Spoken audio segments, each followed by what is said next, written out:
Hola, ¿qué tal? El día de hoy hablaremos del teatro moderno del humanismo. En nuestra materia de Historia del Teatro, mi nombre es Georgina Vázquez Banda y estudio en el Instituto de Bellas Artes y Educación la licenciatura en Educación Artísticas. La renovación del teatro al Renacimiento. La llegada de las teorías renacentistas al arte teatral cabe situarlas a finales del siglo XV. Se conoció la comedia antigua mediante manuscritos de Plauto y Terencio e incluso la tragedia a través de Séneca. A partir de ese momento, el teatro pasó a ser no solo materia de estudio, sino de escenificación. Volvía a cobrar el vigor y actualidad de antaño.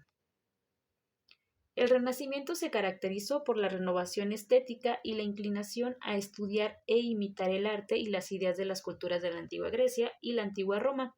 Por eso en el teatro renacentista se retomaron el estilo, las reglas y los subgéneros clásicos. Al hablar de las características del teatro renacentista, fueron distintas en cada país. Sin embargo, se puede establecer una generalización. Una de ellas fue el humanismo. Fue un movimiento cultural que permitió mirar el mundo de otra manera, puesto que se puso al ser humano en el centro y se retomaron los ideales grecolatinos del arte, la filosofía y el conocimiento. Esto influyó significativamente en el teatro porque los personajes comenzaron a ser más profundos y complejos. Un estilo clásico. Se intentó imitar el estilo clásico que se caracterizaba por el orden, la armonía, el equilibrio y la claridad. Un subgénero clásico. Se escribieron obras teatrales de los subgéneros clásicos, la comedia, con personajes comunes, un final feliz o agradable y un efecto gracioso, satírico o burlesco. Y la tragedia con personajes elevados o heroicos. Y también tenemos las reglas clásicas. Se adaptaron algunas reglas de los autores clásicos, como la división de las obras en actos. Además, se incorporaron las ideas teóricas de Aristóteles. Los temas del teatro renacentista fueron muy variados y además cambiaban según la época y el lugar. La representación de las obras era en cortes, palacios, templos, iglesias, fiestas populares y teatros. La comedia renacentista italiana. La comedia del arte fue una forma de teatro que surgió en el Renacimiento italiano y se caracterizó por su enfoque cómico y su improvisación. Esta forma de arte revolucionó el mundo del teatro en el siglo XVI. La improvisación era clave en la comedia del arte. Aunque existían ciertos esquemas de trama, los actores se basaban en la interacción con el público y entre ellos mismos para desarrollar la historia en el momento. Esto requería una gran habilidad de los comediantes para improvisar diálogos y situaciones cómicas. Los actores conocidos como comediantes se vestían con trajes llamativos y máscaras distintivas para representar diversos personajes. Cada comediante tenía un personaje fijo y reconocible, como Pantaleone, Archelino o Pulcinella. La comedia del arte también se destacaba por su uso del lenguaje físico y gestual. Los comediantes utilizaban un repertorio de movimientos y gestos específicos para transmitir emociones y comunicar ideas al público. Esta forma de comunicación no verbal era especialmente efectiva, ya que permitía a las actuaciones ser entendidas por personas de diferentes idiomas y niveles educativos. A través de su humor y su estilo único, la comedia del arte logró reflejar la vida cotidiana de la época renacentista. Con sus personajes extravagantes y sus situaciones cómicas, esta forma de teatro proporcionaba un escape y una crítica social sutil para la audiencia.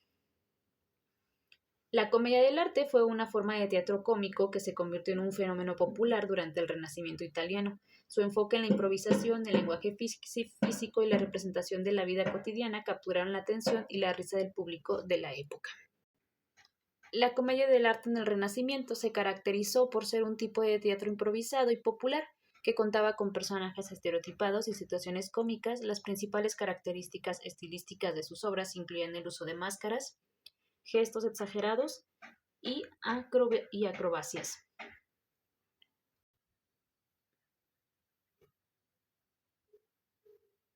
Los actores tenían la libertad de improvisar diálogos y acciones dentro del marco de la historia.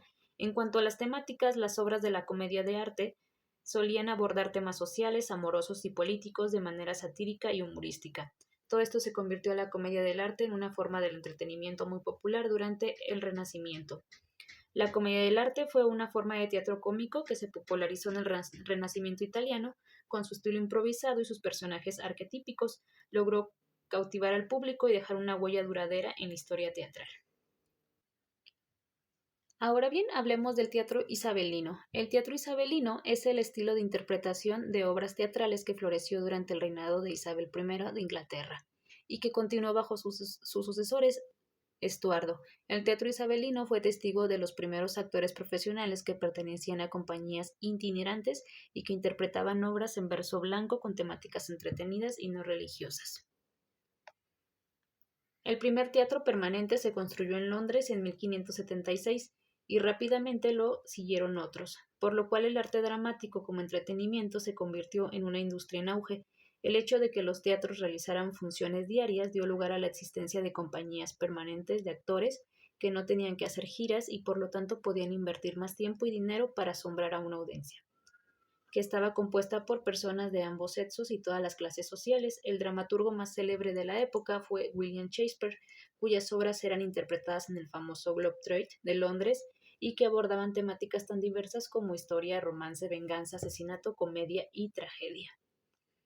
Las artes en general experimentaron un auge en la época isabelina, pero fueron las artes escénicas las que tal vez hicieron la contribución más duradera a la cultura inglesa e incluso a la cultura mundial. La propia reina era admiradora de las obras teatrales, interpretaciones y espectáculos que se ofrecían a menudo en sus residencias reales.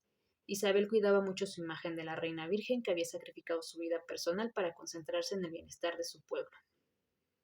Por esto el teatro fue tan solo uno de los medios que utilizó para proyectar su propia gloria y la de su familia.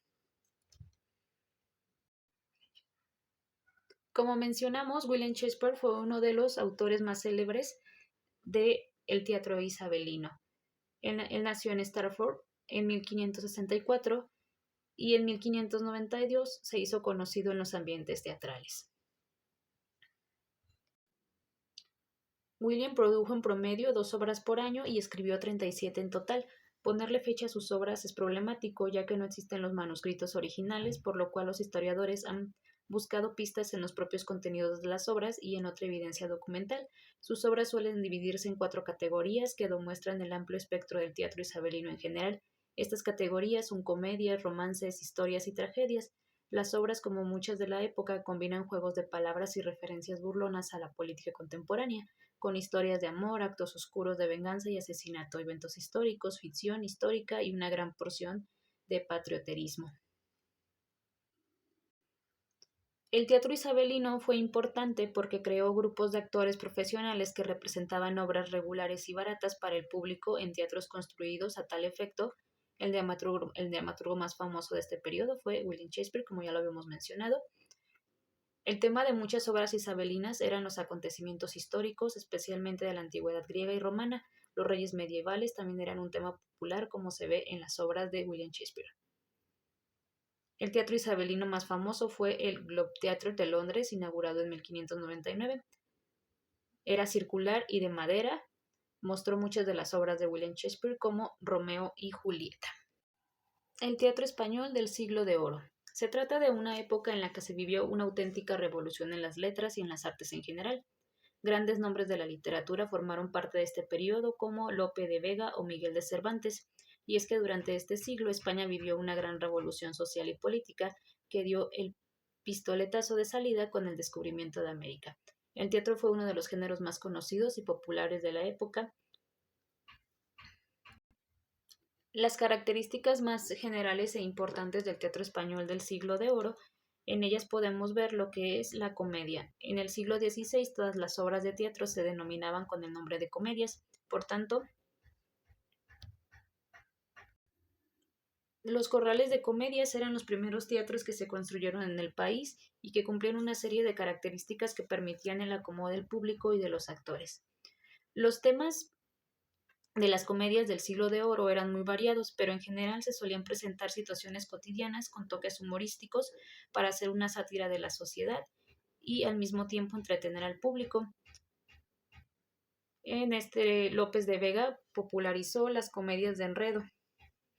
La estructura. Normalmente las obras escritas durante el siglo XVI se componen por 3 actos, una norma establecida por Lope de Vega en su arte nuevo de hacer comedias. y que establece así una unanimidad a la hora de crear obras teatrales. Hasta entonces no había ningún modelo claro que determinara la cantidad de actos a realizar. Solamente el teatro clásico apuntaba que 5 actos eran los que debían realizarse. El estilo en el siglo de oro, las comedias estaban escritas en verso y de hecho no encontramos apenas creaciones literarias que estén hechas en prosa. La métrica que más fue usada eran las octosílabos y con estrofas como sonetos, octavas, redondillas o romances. La tragicomedia, el estilo que más predominó durante el siglo de oro español fue el de la tragicomedia, la mezcla de historias que se movían entre la tragedia y la comedia, creando así un género más próximo y cercano a la vida misma. La importancia del honor. En el siglo de oro español, el tema del honor aparecía de sobremanera en la gran mayoría de las comedias. Se trata de uno de los grandes temas que ocupan muchas obras literarias de la época y que en el teatro a veces puede llegar a ser tratado de forma seria, pero otras de forma satírica y ridícula. Los personajes que aparecen podemos más bien podemos hablar del rey, que era la figura que aparece durante más veces en la comedia del siglo de oro español. Suele representarse como una persona que encama la injusticia y la soberbia, puede presentarse como ser divino o también como un tirano, dependiendo del autor y del mensaje de la obra. Poderoso. En las comedias también suele aparecer un personaje poderoso y de alta sociedad. Suele ser un déspota que representa al hombre corrupto, castigado y solitario.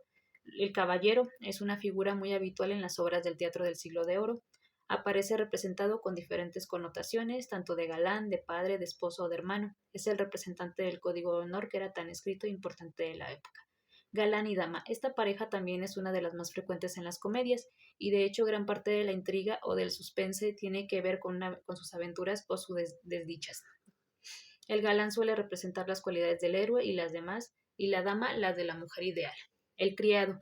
También es frecuente que el galán y la dama cuenten con un criado o criada, respectivamente, que actúa como un confidente de sus sentimientos, sus sueños y sus anhelos. Este personaje suele aportar un toque más humorístico y distendido a la situación que se nos plantea y es caracterizado con un lenguaje más coloquial. Y bueno, lo gracioso es uno de los personajes que apareciera en el Teatro 16 debido a la confluencia entre la tragedia y la comedia. Es el personaje contrapuesto al galán y se caracteriza por ser buen humor, por ser una persona interesada, por su cobardía y por su vivacidad. Suele ser el que contrapone la visión enamorada y desesperada del galán, dándole una perspectiva menos idealista y más real. Y por supuesto, el villano. En los personajes tradicionales del teatro 16 no nos puede faltar el villano, la persona malvada que solo se interesa por sus propios beneficios y actúa pensando solamente en sus intereses. Este personaje suele ser el que causa el nudo en la trama y el que rompe la paz o la estabilidad que se nos ha presentado durante la primera parte de la obra. Los personajes que luchan contra el villano serán los que después serán considerados como auténticos héroes sociales. El teatro clásico francés.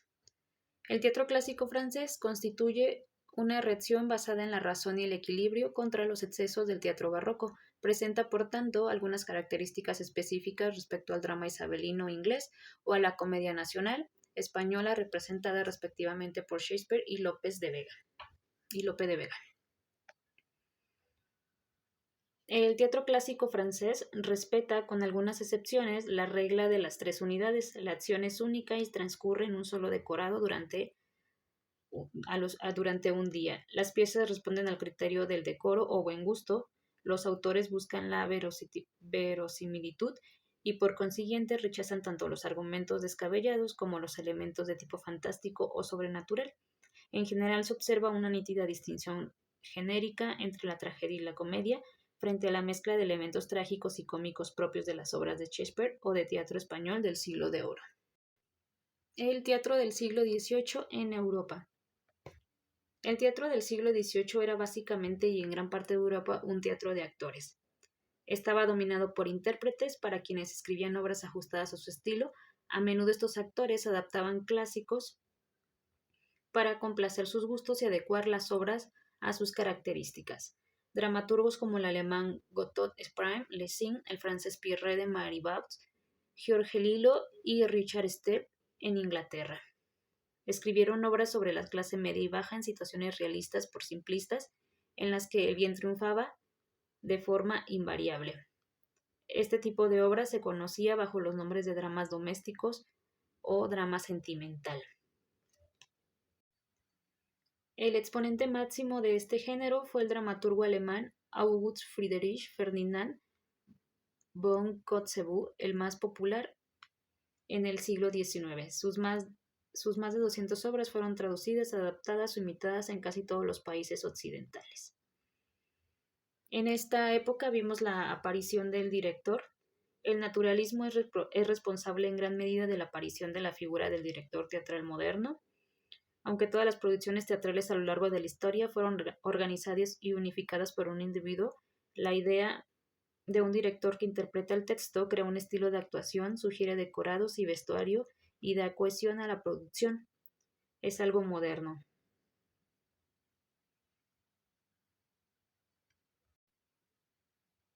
En Europa, en la Europa del siglo XVIII surgió la Ilustración, que tuvo una gran influencia en España y alcanzó su mayor esplendor en Francia.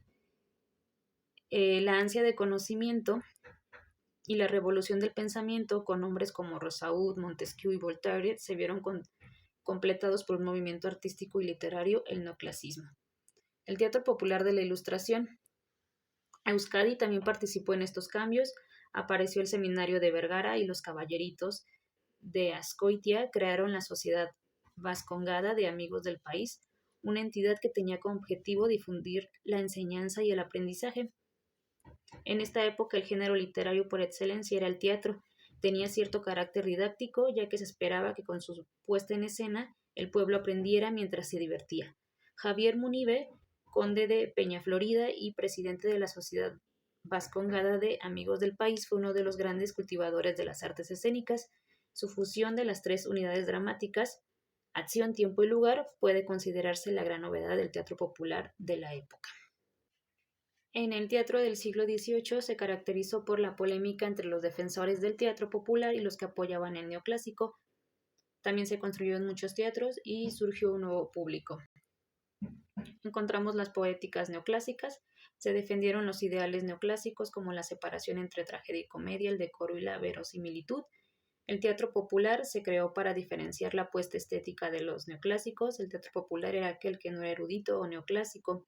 Un drama burgués. Algunos escritores ilustrados buscaron crear un nuevo tipo de teatro, el drama burgués, para satisfacer al público burgués. Entre las obras más relevantes de este periodo se encuentran Ormesinda, de Nicolás Fernández de Moratín, Sancho García, de José Cadalso, y Raquel, de Vicente García de la Huerta.